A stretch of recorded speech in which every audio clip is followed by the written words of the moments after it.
Ibang klase naman ang pinapakita ng mga bawat bansa ngayon sa FIBA World Cup, and actually, ang daming mga kalahok ang nakagawa ng history para sa kanilang bansa, partikular na ang Japan at Cape Verde. At syempre, hindi din tayo magpapahuli dahil nakagawa tayo ng history sa walang panalo sa World Basketball na to. Pero alam nyo ba na sinabi po ni Jordan Clarkson na wag daw tayo mag-alala dahil meron daw siyang inihanda para sa Italy at lahat daw ng panalangin natin na mananalo ay matutupad daw. At mga quiz, grabe ngayon ang performance ni Rondae Hollis-Jefferson para sa Jordan. Tinuruan niya ang PBA at ang gilas kung paano dapat na paglalaro para umangat sa world stage. Binansagan din siya ng Kobe Bryant ng Jordan.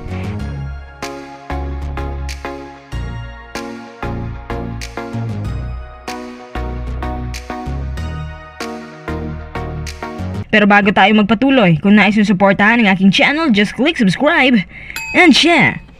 Nabasa niyo ba ang sinabi ni Jordan Clarkson sa kanyang social media account? Sabi niya ang ating panalangin na manalo ay matutupad at blessed pa. Talagang mapapansin mo na kampante po ngayon si JC para sa laban nila mamaya.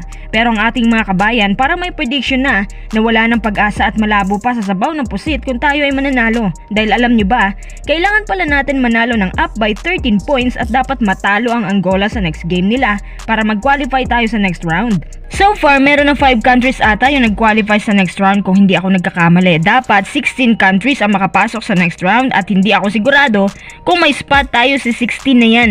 Yun na rin kasi ang naka-mindset sa atin na kapag mga higher ranks ang kalaban natin, wala nang pag-asa. At alam ko sa mga Pinoy, 90% na talaga ang nagsasabi nito. Pero iba itong si JC kasi sinabi niya sa lahat ng mga Pinoy na matutupad ang kanilang dasal na mananalo daw tayo sa Italy. Bale sinabi po ito ni JC dahil ayaw niya na mawalan tayo ng pag-asa. Gusto ni JC na makabawi sa lahat ng mga Pinoy na nag-cheer at umaasa pa rin at naniniwala na malakas ang gilas. Nakikita kasi ni JC na kahit talo tayo ng 2 beses, nandyan pa rin ang mga Pinoy para ipaglaban ng gilas. Ayon pa kay Coach Shot at kay Kiefer, ibubuhos na raw nila lahat para sa labang to.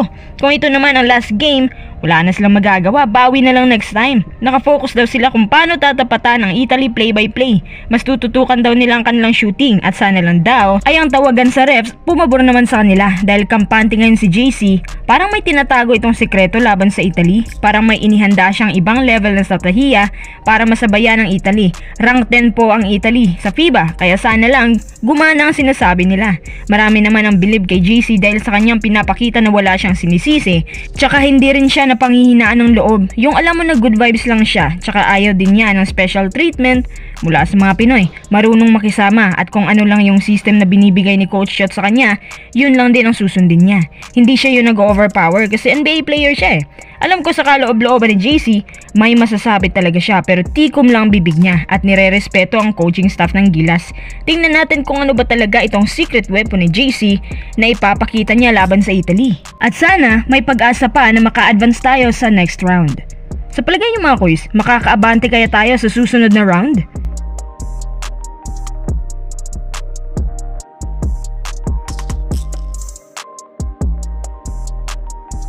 Tara, next update naman tayo. Grabe ang performance ng TNT import na si Rondae Hollis-Jefferson bilang naturalized player ng Jordan.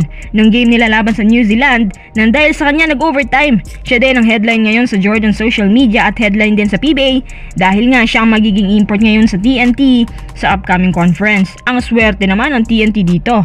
Kaso sa overtime game, natalo nga lang ang Jordan. Sa performance ni RHJ, parang niyang tinuruan ng Philippine basketball lalo na ang PBA at Gilas kung ano dapat ang nilalaro nila para makasabay sa world stage. Tamang-tama talaga na siya yung best import last conference. Si RHJ, masyadong athletic, mahaba ang reach, napaka-shooter po niyan. Maganda din ang decision ng Jordan na kunin siya bilang naturalized import nila. Actually, nagka-interest ang Jordan dahil sa magandang outing niya sa PBA. Tsaka ang pangamba din ng TNT na si RHJ baka makabalik din sa NBA. Kaya magiging mahirap na para sa kanila na makakuha ito at mas lalaki pang talent niya sa mga susunod na taon. Kundi ako nagkakamali, former player yan ng Brooklyn Nets, di ba? Baka matulad din ito kay Terrence Jones na pagkatapos ng stint niya sa PBA, kinuha naman at nakabalik sa Houston Rockets para ipagpatuloy ang NBA career. Well, good move kung babalik siya sa NBA at maghahanap na lang ng ibang TNT. Sayang, siya pa naman ang pantapat nila kay Brownlee. Magandang takbo ng Jordan ngayon at isa si RSJ sa mga nagbibigay firepower sa kanila. Main scorer nila si RSJ at consistent pa.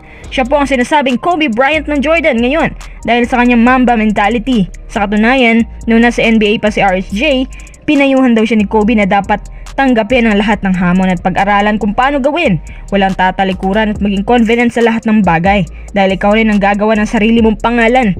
Pinanghahawakan naman ito ni RSJ at ito na nga ang nagbibigay inspirasyon sa kanya hanggang sa mga oras na to. Good luck RSJ sa mga susunod pang laban.